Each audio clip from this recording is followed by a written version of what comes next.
Delhi NCR के अलग अलग इलाकों में सुबह से ही एक बार फिर तेज बारिश हो रही है। लगातार हो रही बारिश की वजह से कई इलाकों में पानी भर गया है। सड़कें कल की ही तरह एक बार फिर दरिया की शक्ल लेने लगी है। सड़क पर पानी भरने की वजह से उस पर से गुजरने वाली गाड़ियों को काफी मुश्किल का सामना करना पड़ रहा है। कई इलाकों में तो सड़कों पर लंबा जाम लग चुका है। गाड़ियां सड़क पर चलने की जगह रेंग रही हैं। एक रोज पहले भी दिल्ली एनसीआर में मानसून के बादल जमकर बरसे थे। कल दिल्ली में 112 मिलीमीटर रिकॉर्ड बारिश हुई। यही नहीं, मौसम विभाग ने दिल्ली एनसीआर में अगले 48 घंटों के लिए ऑरेंज अलर्ट जारी कर दिया है। मतलब ये कि दिल्ली और उसके आसपास के इलाकों में अभी और बारिश होगी। ये 5 तस्वीरें आप जरा देखिए किस तरीके से दिल्ली एनसीआर में चारों तरफ पानी ही पानी नजर आ रहा है, चाहे वो आईटीओ का इलाका हो, एम्स का इलाका हो, पालम, सफदरजंग और इसके साथ ही रकाबगंज रोड की तस्वीर आप देख रहे हैं, जहां पर गाड़ियां रेंगती हुई नजर आ रही है। सड़क के चारों तरफ पानी ही पानी भरा हुआ है। बहुत से ऐसे वाहन हैं जो कि पानी में डूबते हुए नजर आए। सुबह से लगातार इसी तरीके से मूसलाधार बारिश हो रही है। शहर समंदर बन चुके हैं।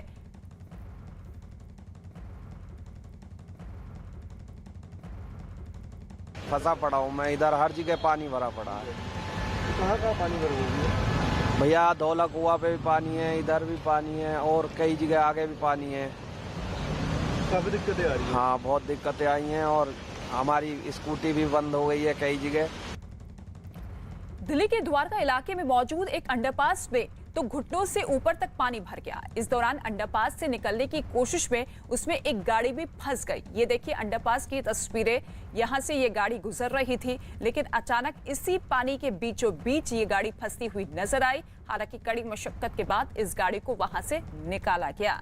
दिल्ली के द्वारका की ये तस्वीर आप देख रहे हैं। थोड़ी देर पहले की ये तस्वीर है, क्योंकि सुबह से ही आप देखिए झमाझम बारिश हो रही है और ये बारिश भले ही लोगों के लिए अच्छी लग रही हो क्योंकि मौसम अच्छा हो चुका है, सुहावना हो चुका है, लेकिन दूसरी ही तरफ लोगों की मुश्किलें बढ़ती हुई इसी बारिश की वजह से।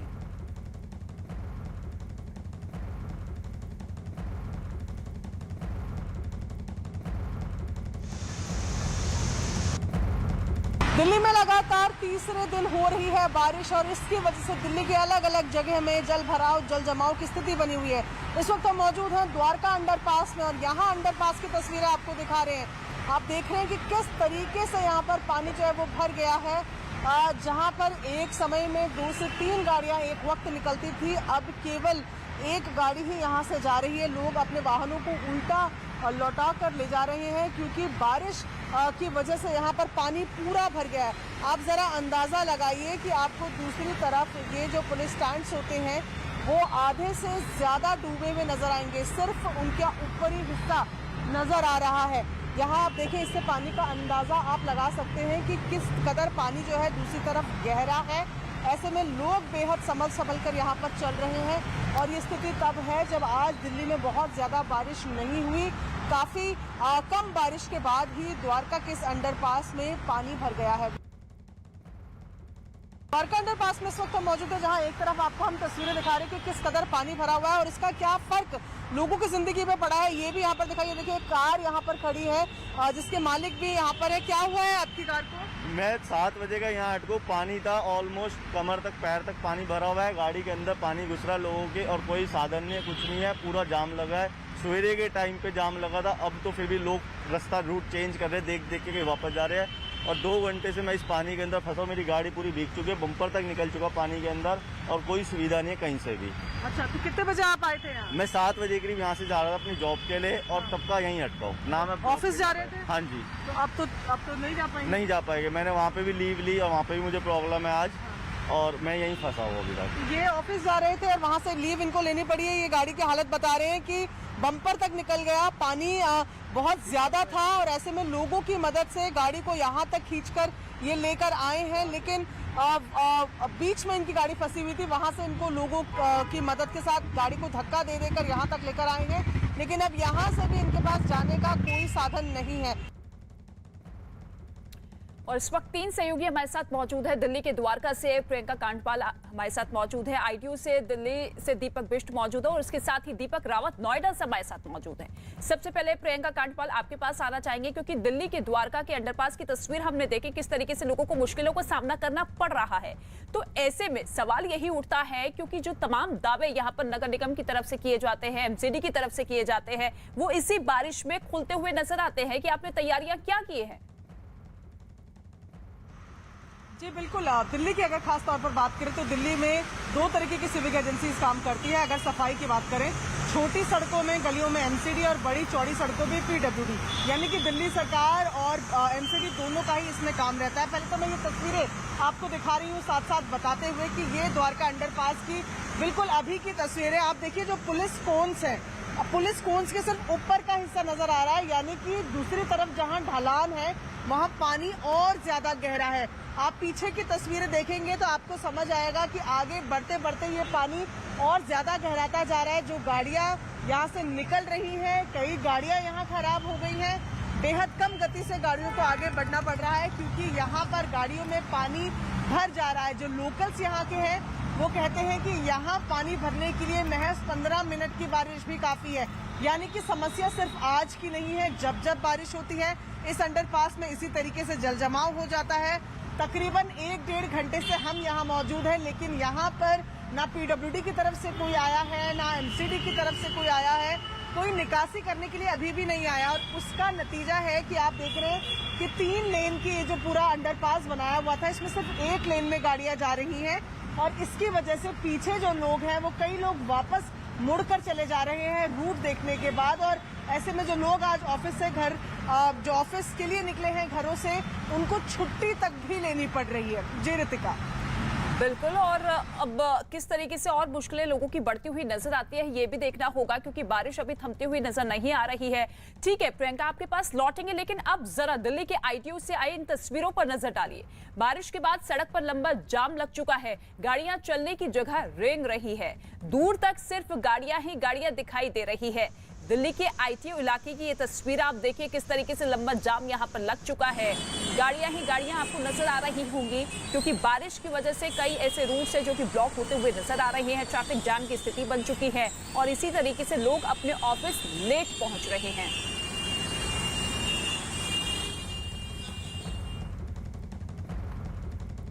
दिल्ली में कई इलाकों में सुबह से भारी बारिश हो रही थी जिसके बाद जलभराव की स्थिति देखने को मिली, वहीं साथ ही अब जैम देखने को मिल रहा है। इस वक्त हम दिल्ली के आईटीओ पर हैं और आईटीओ पर सुबह लोग अपने दफ्तर या काम के लिए निकलते हैं, लेकिन आज उन्हें जैम से जूझना पड़ेगा क्योंकि आप देख सकते हैं इस टीवी स्क्रीन पर जो जैम यहाँ पर दिखाई दे रहा है वो आईटीओ विकास मार्ग पर है।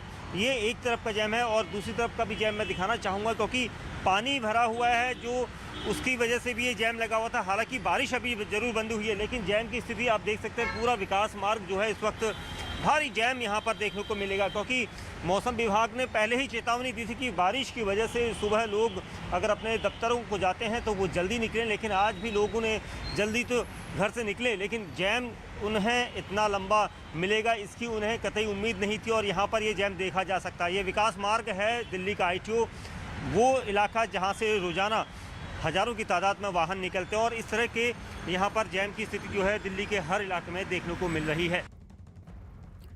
दीपक बिष्ट इस वक्त हमारे साथ मौजूद है, सीधे लाइव उनका रुख कर लेते हैं। दीपक, अभी फिलहाल स्थिति क्या कुछ बनी हुई है क्योंकि कुछ देर पहले ही बारिश थमी है, तो ऐसे में क्या जाम खुल पाया है वहां का? देखिए रितिका, अभी भी जैम की स्थिति लगातार उसी तरह से बनी हुई क्योंकि ये जो विकास मार्ग आपको मैं दिखाऊंगा, विकास मार्ग के इस रूट पर रोजाना सुबह से सैकड़ों वाहन, हज़ारों वाहन यहाँ से निकलते हैं क्योंकि सुबह दफ्तर जाने का लोगों का समय है और ये स्थिति सुबह लगभग 8:30 बजे के बाद बनी हुई है और कमोबेश अभी तक आगे भी ये स्थिति रहेगी क्योंकि जिस तरह का जैम है उसको देखते हुए लगता नहीं है कि आगे भी ये जैम खुलेगा क्योंकि इसके दोनों तरफ जो है पानी भरा हुआ था। आप दूसरी तरफ देखिए काफ़ी पानी है, कैमरामैन नसीब से कहूँगा उधर की तरफ पानी दिखाएं। ये सब पानी जो है सुबह से यहाँ पर है क्योंकि सीवरेज जो है ब्लॉक हो चुके हैं और पानी सड़क पर है और इसी वजह से ये जैम की स्थिति बनी हुई है। और ये हाल एक दिन का नहीं बल्कि रोजाना का है जब भी बारिश होती है। ये देखिए इस तरफ, देखिए इस तरफ भी दूसरी तरफ से ट्रैफिक जो है वो बंद है। 2 से 3 बसें यहाँ पर ख़राब हैं जो बताया जा रहा है कि पानी भर जाने की वजह से हुई थी और ये अभी भी स्थिति यहाँ पर बनी हुई है। हालांकि बारिश अभी नहीं हो रही है, लेकिन जो जैम है वो बदस्तूर जारी है। लोगों को आज काफ़ी दिक्कतें घर से निकलते ही शुरू हो गई थी, क्योंकि पहले बारिश का लोगों ने सामना किया, उसके बाद अब भारी जैम की स्थिति जो है लोगों को देखने को मिल रही है। और ये स्थिति लगभग कहा जाएगा कि कल भी जिस तरह से बारिश हुई थी उसके बाद लोग जूझते नजर आए थे, गाड़ियां रेंगती हुई नजर आई थी, और आज भी यहाँ पर वही स्थिति देखने को मिल रही है। लोग अभी भी परेशान है क्योंकि कोई कुछ बोलना नहीं चाहता। तो कुल मिला के अभी ये जैम लगातार यहाँ पर बरकरार है। बिल्कुल ठीक है दीपक, लौटेंगे आपके पास, लेकिन आपको बता दें कि दिल्ली की ही तरह नोएडा में भी सुबह से ही लगातार भारी बारिश हो रही है। सड़कों पर एक बार फिर से पानी भरना शुरू हो चुका है। दो तस्वीरें जरा हम आपको दिखाएंगे। पहली तस्वीर आप देखिए दिल्ली की है और दूसरी तस्वीर नोएडा की है। कमोबेश दोनों तस्वीरों में एक जैसा हाल बना हुआ है। सड़कें पानी में तब्दील होती हुई नजर आ रही है। इसके साथ ही आप देखिए किस तरीके से लोगों को मुश्किलों का सामना करना पड़ रहा है।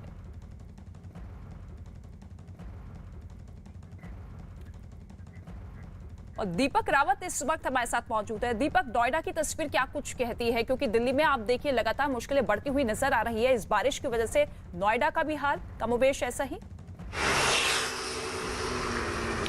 जी रितिका, इस वक्त नोएडा सेक्टर 18 में हम लोग मौजूद हैं। जिस सड़क पर मैं मौजूद हूँ, सड़क पर थोड़ी देर पहले तक लबालब पानी भरा हुआ था। हालांकि थोड़ी देर पहले कुछ कर्मचारी यहाँ पर पहुंचे और उन्होंने इस पानी को निकालने की पूरी कोशिश करी। आप सामने देखें तो बैरिकेड लगा दिए गए हैं, एक सड़क का एक हिस्सा बंद कर दिया गया है, क्योंकि थोड़ी सी भी जब बारिश होती है तो यहाँ पर पानी काफ़ी ज़्यादा भर जाता है और पिछले 2 दिनों से यहाँ पर पानी भरा हुआ था। इसके बाद अब जाकर यहाँ पर कुछ कर्मचारी पहुँचे, उन्होंने ये जो जगह आपको दिख रही है यहाँ से पानी निकालने की पूरी कोशिश की है। लेकिन बारिश की अभी स्थिति ये है कि अभी बारिश थमी हुई है। अगर नोएडा की बात करें, हल्की धूप निकलनी शुरू हो गई है, तो अगर बारिश कुछ देर तक नहीं होती है तो शायद जो कर्मचारी लगे हुए हैं जहां जहां पानी भरा हुआ है वो निकाल सकें। लेकिन ये देखिए जगह जगह पर कुछ पेड़ के कुछ हिस्से टूटे हुए आपको नजर आएंगे और कुछ ऐसा ही हाल है जिसकी वजह से ट्रैफिक जो है वो कई जगहों पर स्लो हो गया है। तो पानी की स्थिति अगर ये नोएडा की अगर बात करें तो कई सारे अंडरपास ऐसे हैं जो कि जहाँ पर मोटर्स लगाई गई हैं ताकि पानी को खींच कर निकाला जा सके।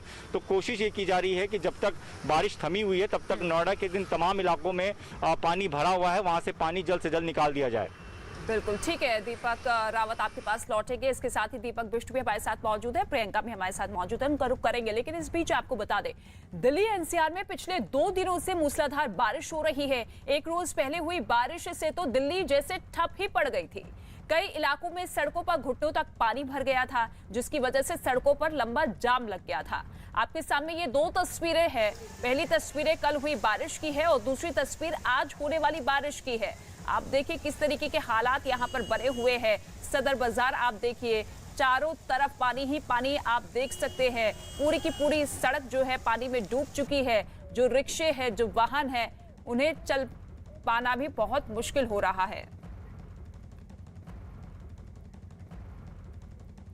और प्रियंका का हम रुख कर लेते हैं। प्रियंका देखिए, अब जल निकासी को लेकर भी तैयारियां शुरू हो चुकी होगी कि किसी भी तरीके से वहां के पानी को बाहर निकाला जाए ताकि जो जाम की स्थिति है वो खुल पाए। तो ऐसे में लोगों का क्या मानना है कि ऐसी तस्वीर हर बार बारिश की वजह से क्यों बन जाती है? अगर काम प्रशासन की तरफ से, नगर निगम की तरफ से किया जाता तो शायद ये बेहाल दिल्ली नहीं होती। जी बिल्कुल, मैं द्वारका की क्योंकि बात कर रही हूँ, तो यहाँ तो अभी भी आप देखेंगे कि दूर दूर तक कोई निकासी कराने के लिए कोई सक्शन पाइप लेकर नहीं पहुँचा है। यहाँ पर तो लोगों ने अपने रूट खुद ही अब डाइवर्ट कर लिए हैं। बेहद कम गाड़ियाँ आ रही, देखिए आप टो करके एक गाड़ी को जरूर ले जा रहे हैं। जो गाड़ी खराब हो गई थी उसको यहाँ से जरूर ले जाया जा रहा है, लेकिन अगर हम प्रशासन की बात करें या निगमों की बात करें वो कोई नजर नहीं आ रहा है। लोगों ने खुद ही इस रास्ते का, पीछे आप देखिए एक ऑटो जो है वो वापस जा रहा है और रास्ता उसने मोड़ लिया है, वो वापस यहाँ से आगे की तरफ उल्टा जा रहा है क्योंकि आगे जाने का अब कोई फायदा नहीं है। पानी का लेवल बना हुआ है, ऐसे में गाड़ियां खराब हो रही हैं। ये देख रहे हैं आप, सीरीज में 3 गाड़ी खराब होकर यहाँ पर खड़ी हैं और ऐसे में फिलहाल यहाँ अभी तक कोई भी प्रशासन की तरफ से नहीं आया है। लोग अपने बाइक और ऑटो लेकर वापस जा रहे हैं। जी रितिका। जी बिल्कुल। और दीपक बिष्ट, आईटीओ की जरा तस्वीरें आप जरा दिखाइए, क्योंकि ये बहुत ही व्यस्त इलाका है। यहाँ से बहुत सारे रूट्स कनेक्टेड होते हैं। तो अभी भी फिलहाल यही स्थिति बनी हुई है कि लोगों को जाम से गुजरना पड़ रहा है।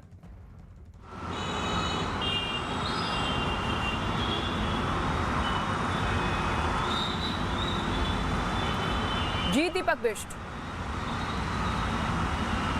जी जी, देखिए अभी मैं दिखाना चाहूँगा ये जो रूट आपको आईटीओ के पास विकास मार्ग का है रितिका, यहाँ पर अमूमन हर उस वक्त जाम लग जाता है जब यहाँ पर बारिश होती है। थोड़ी सी बारिश में यहाँ पर जो नाले हैं वो चौक हो जाते हैं, क्योंकि ये सबसे अहम 2 बसें यहाँ पर ख़राब हुई हैं। उसके बाद कई वाहन जो है लोग धक्का मारते हुए अपनी वाहनों को लेकर गए हैं, लेकिन जब बारिश रुक जाती है तो उसके बाद जैम की स्थिति बनती है, क्योंकि पानी का जो जलभराव है सड़क पर वो हर जगह दिखाई देता है, जिसके बाद लोग बचते हुए दूसरी तरफ जाते हैं और इसी वजह से इस रूट पर हमेशा लंबा जैम रहता है। मैं दूर दिखाना चाहूँगा जैम की स्थिति, क्योंकि यहाँ पर ये विकास मार्ग तकरीबन 1 किलोमीटर का है और इसमें इस वक्त पूरा जैम देख सकते हैं आप, पूरा पैक है ये रूट और कोई वजह नहीं हो सकती, क्योंकि ट्रैफिक पुलिस पहले ही ये कह देती है कि कई जगह पर जो जलभराव की स्थिति है उसको लेकर ट्रैफिक जो है कंजेस्टेड है और लोगों को परेशानी हो सकती है। बावजूद उसके अब लोगों को दफ्तर जाना है तो उसका सामना करना पड़ेगा और रोज जैम की स्थिति इसी तरह से है, लेकिन आज जगह जगह पर पानी भरा हुआ है जिसकी वजह से लोगों को और परेशानी हो। ठीक है, सुबह सुबह किस तरीके से मुश्किलात का सामना यहाँ पर आम लोगों को करना पड़ रहा है। ठीक है, शुक्रिया दीपक रावत, दीपक बिष्ट और प्रियंका कांडपाल, आपका रुख करते रहेंगे, लेकिन फिलहाल शुक्रिया इस तमाम जानकारी के लिए आपका। खबरों में आगे बढ़ते हैं। उत्तर प्रदेश के कानपुर में एक महिला ने भारत सरकार से अफगानिस्तान में फंसी बेटी को वापस लाने की मांग की है। बताया गया है कि कानपुर की रहने वाली हिना खान 2013 में शादी के बाद अफगानिस्तान चली गई और 2 दिन पहले उसने अपनी मां को फोन कर उसे बचाने की अपील की, जिसके बाद ये महिला पुलिस स्टेशन पहुंची और उसकी बेटी को वापस लाने की अपील की गई। महिला ने बताया कि 2 दिन पहले उसकी बेटी ने कॉल कर उसे भारत बुलाने को कहा। वहीं फोन पर बात करवाने वाले आदमी ने भी इस महिला से पैसे मांगे और पैसे देने के बाद ही उसकी बेटी को छोड़ने की बात कही। अरे अपनी लड़की के लिए कि हमारी बेटी आ जाए, रोती है वहाँ। कहाँ है आपकी बेटी? अफगानिस्तान में। कैसे गई थी अफगानिस्तान? अब वो जो है वहाँ काम करती थी मुंबई में, वहाँ से उसका इलेक्शन हो गया है, वो लेके चला गया। महिला की शिकायत पर पुलिस वालों ने विदेश मंत्रालय को इसकी जानकारी दी और हिना के अफगानिस्तान से वापस लाने की कोशिश तेज कर दी है। इस पे हमने जांच शुरू की है। अभी तक जो हमको तथ्य इसमें निकल करके आ रहे हैं कि इनकी शादी हुई थी मुंबई में। इनकी मां की शिकायत ये है कि इनको ह्यूमन ट्रैफिकिंग यानी बेचने का अपराध किया गया और उसके तहत ये काबुल के पास किसी स्थान पे हैं। मिनिस्ट्री ऑफ एक्सटर्नल अफेयर्स, विदेश मंत्रालय को भी हमने ये विवरण तत्काल शेयर किया है, जिससे कि वहाँ से भी कार्रवाई इसमें हो सके।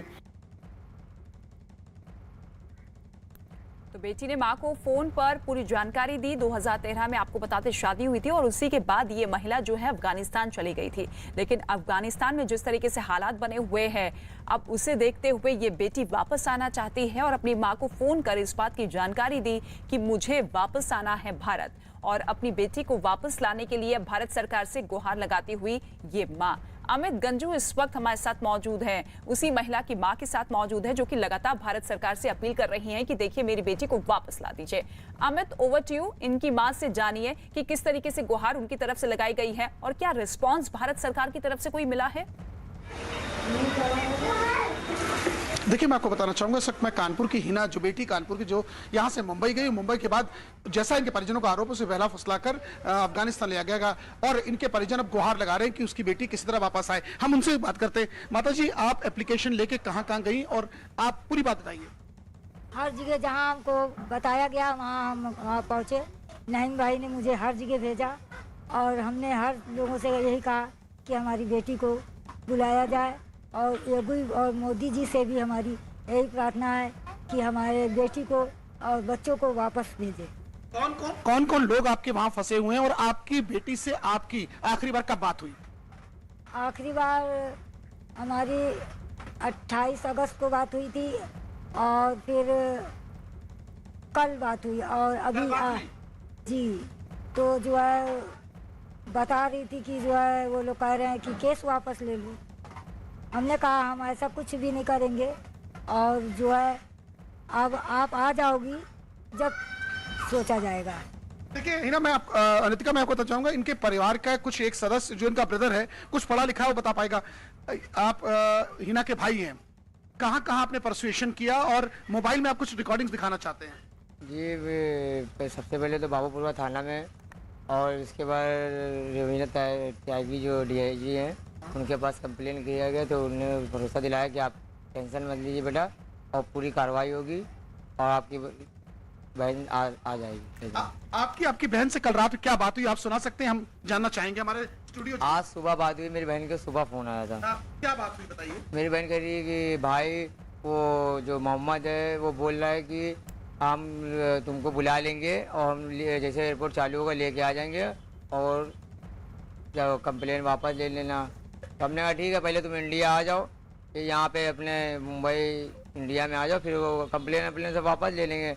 उसका आदमी कहने लगा ठीक है भाई हम बुला लेंगे। अच्छा, आप पहले वॉइस कॉल मिलाइए अपनी बहन को, आपने कहा ना आपने कई बार मिलाइए, देखिए क्या रिस्पॉन्स आ रहा है। उधर अब कैमरा की तरफ दिखाइएगा, मोबाइल मिलाइए। मैं इनसे जो इनके फैमिली मेंबर से वो कॉल मिलवाना चाह रहा हूँ, जिस नंबर पे ये वॉइस कॉल करते हैं। लाइए प्लीज आप। कहाँ, किस नंबर पे? ये देखिए इसका स्पीकर ऑन।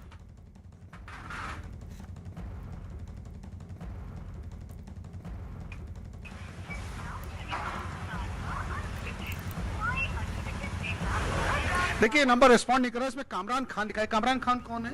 भांजा है, मेरी बहन का लड़का है, भांजा है मेरा। कितने लोग वहाँ फंसे हैं आपके परिवार के? 4 लोग हैं, 3 मेरी बहन के लड़के बच्चे हैं और एक मेरी बहन है बस। अच्छा, तो आपने अपने बहनोई से कभी बात की कि क्यों उसको छोड़ के चले आए? अब क्या प्रॉब्लम आ रही है? वो बॉम्बे क्यों आ गया? फैमिली क्यों नहीं लाई? कल बहनोई का फ़ोन आया था तो बोला कि मेरी ये गलती है कि मैं उसको लेके नहीं आया, और यही बात कि 7 साल उसको यहाँ तुम लोग से मिलाया नहीं, लेकिन अब लेके आ जाएंगे, ये मेरी गलती है। मैं रिक्वेस्ट करता हूँ कि लेके आ जाओ, लेके आ जाऊँगा, परेशान ना हो। देखिए इनकी माँ से एक बार पूछते। माता जी, आप ये एप्लीकेशन लिया, आपने कहाँ एप्लीकेशन दी? मैं सबसे पहले डॉक्टर अनिल कुमार से मिली और उन्होंने मेरा पूरा सहयोग दिया और उन्होंने कहा कि मैं पूरी कोशिश करता हूँ कि आपकी बेटी को लाया जाए। सरकार से आप बताइए। सरकार से यही गुहार लगा रही हूँ, योगी और मोदी जी से, कि हमारी बेटी को जल्द से जल्द हिंदुस्तान पहुंचाया जाए। देखिए इनका कहना है कि इन्होंने सरकार से गुहार लगाई। इनके जो वकील हैं, क्योंकि ये लोग इतने लिटरेट नहीं है फैमिली, क्योंकि निश्चित तौर पर किसी तरह इन्होंने अपनी बेटी को पढ़ाया और उसके बाद वो मुंबई जॉब करने गई। इनका ये आरोप है कि उसको बहला फुसला के इनको ये भी आशंका है कहीं इनकी बेटी को किसी ने बेच तो नहीं दिया। तमाम ऐसी आशंकाएं, जब तक अब इनके हिना वापस नहीं आती, इनकी आशंकाएं, इनके मन में जो वहम है। अमित एक चीज जरा इनसे जानिए, क्योंकि 2 बार ये बता रहे हैं कि 2 बार बात हो चुकी है और कल भी उनकी बात हुई है। तो बात में क्या कुछ कहा इनकी बेटी ने? क्या उन्हें परेशान किया जा रहा है, या जिस जगह पर वो मौजूद हैं, अफगानिस्तान के जिस प्रांत में वो मौजूद है, महफूज हैं? देखिए हम आपसे जानना चाहते हैं कि आपकी बहन से आपकी लास्ट कब बात हुई, क्या बात हुई, और क्या उसने आपको स्केच आउट किया वहाँ के माहौल के बारे में? लास्ट बात आज सुबह ही हुई है। आज सुबह हुई जी। तो बोली कि भाई हम आ जाएंगे, अब कोशिश हो गई है, और वो बोल रहा है कि लेके आने का। तो हमने कहा कि बोली कि भाई वो मोहम्मद बोल रहा है कि कंप्लेन वापस ले लो, ये सब क्या है, बेइज्जती हो रही है। तो हमने कहा कंप्लेन वापस ले लेंगे, तुम इंडिया मेरी बहन को बुला लो, और तुम अपनी बहन से बोला तुम आ जाओ, फिर इसके बाद कंप्लेन वापस ले लेंगे, तुम आ जाओ घर पे। कैसा माहौल है, क्या बता रही वहाँ के माहौल के बारे में? वहाँ का माहौल बहुत बिगड़ा हुआ है। वहाँ पे रात में भी कल बहुत झगड़ा हो रहा था, गोली वोली वहाँ बता रही, बहुत आवाज़ें आती हैं, और मतलब तो डर के मारे घर ही के अंदर रहते हैं, कोई निकलने की। आपने अपनी बहन के बच्चों से बात की कल, आज सुबह जिसे आप कहते हैं? जी बच्चे आज सुबह था? जी नहीं, बच्चे सो रहे थे। अच्छा। बता रहे बहन छत पे थी, तो कपड़े वपड़े धो रही थी। वो एग्जैक्टली किस जगह है अफगानिस्तान के, किस शहर में, कुछ पता है आपको? हाँ, अफगानिस्तान में तुरमुल कोई गाँव है, वहाँ है, तुरमुर गांव है कोई, वहीं है। जी आप समझ सकते हैं कि इनका दर्द छलक रहा है। ये साफ कह रहे हैं कि इन्होंने कल भी बात की, आज सुबह भी, क्योंकि टाइम का थोड़ा चेंज है, आज सुबह बात की और वो घबराई और परेशान थी। जी बिल्कुल ठीक है। और अमित, हम भी यही उम्मीद करते हैं और लगातार इनकी गुहार भारत सरकार तक पहुंचाने की कोशिश करेंगे, ताकि इनकी बेटी, इनकी बहन जल्द से जल्द भारत वापस आ सके। शुक्रिया अमित, हमारे साथ जुड़ने के लिए, इनसे बातचीत करने के लिए। खबरों में आगे बढ़ते हैं। अफगानिस्तान के पंजशीर में NRF और तालिबान के बीच जबरदस्त जंग छिड़ी हुई है। न्यूज 18 के आदित्य राज कॉल की खबर है कि इस लड़ाई में तालिबान को भारी नुकसान हुआ है और तालिबान के 40 लड़ाके ढेर कर दिए गए हैं, जबकि 25 से ज्यादा तालिबानी आतंकी बुरी तरह से घायल हुए हैं। जबकि विदेशी मीडिया ने यह दावा किया है कि इस युद्ध के बाद NRF लड़ाकों ने 120 तालिबानियों को गिरफ्तार भी कर लिया है। इसकी कुछ तस्वीरें NRF ने सोशल मीडिया पर जारी की है, जिनमें NRF के लड़ाके कई तालिबानियों को गिरफ्त में लिए हुए नजर आ रहे हैं। हालांकि तालिबान ने इसके उलट दावा करते हुए पंजशीर के लड़ाकों को घेरने की बात कही और उनसे आत्मसमर्पण करने को कहा।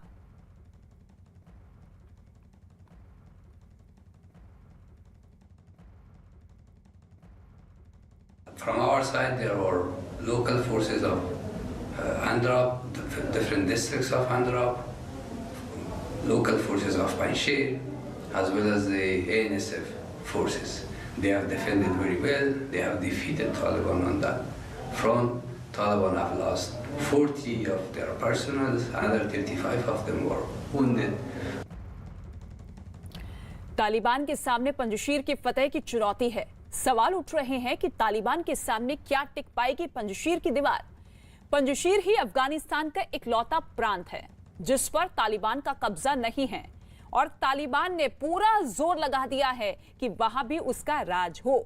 लेकिन पंजशीर में तैनात अहमद मसूद के NRF यानी कि नेशनल रेजिस्टेंस फ्रंट उसके सामने दीवार बनकर खड़ा हो गया है और उसके हजारों लड़ाकों ने पंजशीर में घुसपैठ की कोशिश में लगे तालिबान को नाको चने चबवा दिए हैं। NRF या यूं कहे कि नेशनल रेजिस्टेंस फ्रंट में इस समय करीब 10,000 लड़ाके हैं। जानकारी के मुताबिक पंजशीर में तालिबान के खिलाफ जो लड़ाके जमा हुए हैं उनमें अफगानिस्तान के पूर्व उपराष्ट्रपति अमरुल्लाह सालेह और अफगानिस्तान के वॉर लॉर्ड कहे जाने वाले जनरल अब्दुल रशीद दोस्तम की फौजें भी शामिल हैं जो अहमद मसूद के नेशनल रेजिस्टेंस फ्रंट का हिस्सा बन चुके हैं।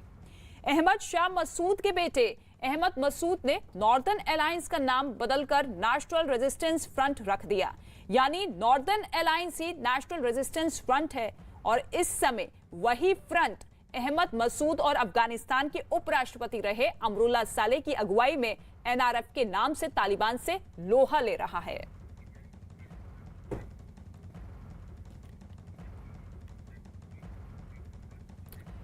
और इस वक्त एक बड़ी खबर मिल रही है। नोएडा में सुपरटेक से जुड़ी हुई ये बड़ी खबर सामने आ रही है। न्यूज़ 18 के अजीत सिंह की खबर है। सुप्रीम कोर्ट के आदेश पर कार्रवाई करते हुए नोएडा अथॉरिटी के प्लानिंग डिपार्टमेंट में तैनात मैनेजर मुकेश गोयल को सस्पेंड कर दिया गया है। इस वक्त की बड़ी खबर न्यूज़ 18 के अजीत सिंह की एक खबर है। हालांकि सुप्रीम कोर्ट ने इस पूरे मामले पर फटकार लगाते हुए कड़ी कार्रवाई के आदेश दिए थे और अब जानकारी मिल रही है कि नोएडा अथॉरिटी के प्लानिंग डिपार्टमेंट में तैनात मैनेजर मुकेश गोयल को सस्पेंड कर दिया गया है। सुप्रीम कोर्ट के साथ साथ यूपी सरकार भी सख्त एक्शन लेने के मूड में है और ऐसे में अब देखिए ये बड़ी कार्रवाई की गई है। मुकेश गोयल जो कि नोएडा अथॉरिटी के प्लानिंग डिपार्टमेंट में मैनेजर हैं, उन्हें सस्पेंड कर दिया गया है। अजीत इस वक्त हमारे साथ मौजूद है। अजीत, सख्त कार्रवाई के निर्देश दिए गए थे और अब कार्रवाई होती हुई पहला सस्पेंशन। देखिए बिल्कुल सुपरटेक एयरक्राफ्ट प्रकरण में अब कार्रवाई शुरू। सीएम के निर्देश पर कल ही मुख्यमंत्री ने कहा था कि 2004 से लेकर और अब तक 2021 तक जो अधिकारी वहां तैनात थे उनकी भूमिका की जांच होगी। हालांकि ऋतु माहेश्वरी जो नोएडा अथॉरिटी की सीईओ है उन्होंने कमेटी गठित की थी, लेकिन मुख्यमंत्री ने साफ कर दिया कि अब शासन स्तर से कमेटी गठित होगी।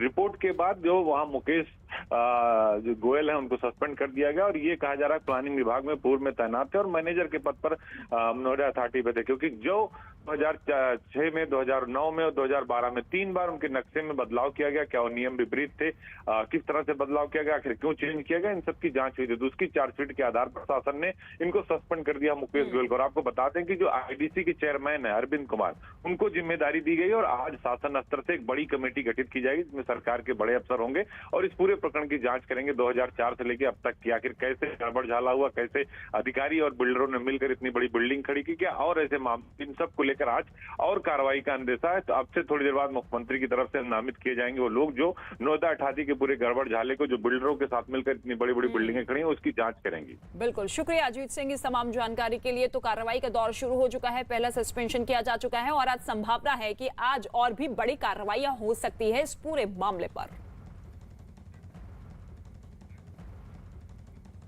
खबर है कि अफगानिस्तान में तालिबान इस बार ईरान की तरह वहां सरकार का एक ढांचा बनाने के बारे में सोच रहे हैं, यानी अफगानिस्तान में ईरान मॉडल वाली इस्लामी सरकार बन सकती है।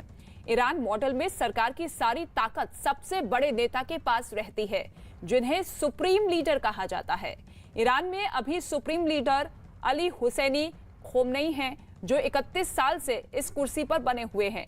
ईरान की तीनों सेनाओं यानी कि आर्मी, नेवी और एयरफोर्स के कमांडर इन चीफ भी सुप्रीम लीडर ही होते हैं। ईरान का मुख्य न्यायाधीश कौन बनेगा, ये फैसला सुप्रीम लीडर ही करते हैं। सुप्रीम लीडर की मदद करने के लिए एक गार्डियन काउंसिल होती है, जिसे आम बोलचाल में सुप्रीम काउंसिल भी कहा जाता है। ईरान की सुप्रीम काउंसिल में अभी 12 सदस्य हैं। सुप्रीम काउंसिल में 12 लोग कौन होंगे, इसमें भी सुप्रीम लीडर की ही चलती है। और ईरान में सुप्रीम लीडर का चुनाव होता है, लेकिन अफगानिस्तान में सुप्रीम लीडर का चुनाव शायद ही हो, क्योंकि तालिबान ने 5 साल पहले ही हिबातुल्लाह अखंदजादा को अपना सुप्रीम लीडर चुन लिया है। करीब 30 साल पहले जिन 3 लोगों ने तालिबान की बुनियाद रखी थी, उनमें अखंदजादा भी थे और अब तीनों में अकेले वही जिंदा बचे हैं और इसीलिए अखंदजादा सुप्रीम लीडर बन सकते हैं। ईरान में 12 लोगों की सुप्रीम काउंसिल है। तालिबान के कुछ नेता चाहते हैं कि सुप्रीम काउंसिल ईरान की तरह छोटी रखी हो, लेकिन सदस्य कम होंगे तो तालिबान के सारे गुट और सारे कमांडर्स को कैसे खुश रखा जाएगा। इसीलिए यह भी चर्चा है कि अफगानिस्तान में 34 प्रांत है और हर प्रांत से तालिबान के बड़े नेताओं और उन प्रांतों में असर रखने वाले धर्म गुरुओं या कबीलों के सरदारों को सुप्रीम काउंसिल में शामिल किया जाए। तालिबानी आतंकवादियों ने अब लोगों के घरों के दरवाजों पर चिट्ठी चिपकानी शुरू कर दी है। ये चिट्ठी उन लोगों के घरों पर लगाई जा रही है जो तालिबान के खिलाफ चल रहे युद्ध में अमेरिकी सेना की मदद कर रहे थे। इस चिट्ठी के जरिए तालिबान इन सभी लोगों से आत्मसमर्पण करने की अपील करता है और ऐसा नहीं करने पर मारे जाने की चेतावनी भी दी गई है।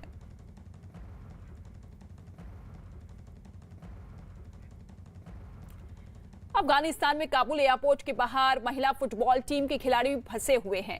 ये सभी खिलाड़ी किसी दूसरे देश में जाना चाहते हैं, जबकि तालिबान लगातार वहां के नागरिकों से देश नहीं छोड़ने की अपील कर रहे हैं, जबकि वहां की तस्वीरें कुछ और ही बयां कर रही है। ये खिलाड़ी अपने सामान और परिवार के लोगों के साथ एयरपोर्ट के बाहर जुटे हुए हैं।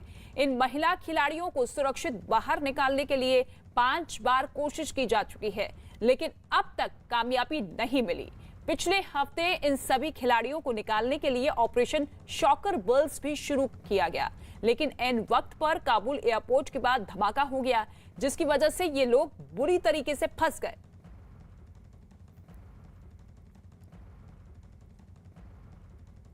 Competing on the Afghanistan women's national team for the last 6 years, and I'm currently the captain of the national team residing in Canada. So of course, like everyone, we're definitely deeply concerned about the devastating situation. They should not have to think about, are they going to wake up to the door knock of the Taliban? Are they going to have to run away from door to door to just find a place for refuge? These are young girls. They should be given the same opportunity and chance as other people. News 18 और बायजूस एक बार फिर लेकर आ रहे हैं young genius season 21। अगर आप भी किसी ऐसे बच्चे को जानते हैं जिनकी उम्र तो छोटी है लेकिन काम बड़े हैं, वो बच्चे जिनका हुनर सबसे अलग है या उस बच्चे के कारनामे सबको हैरान कर देते हैं, तो उनका नाम आज ही रजिस्टर करवाएं news 18 Byju's young genius season 2 के लिए।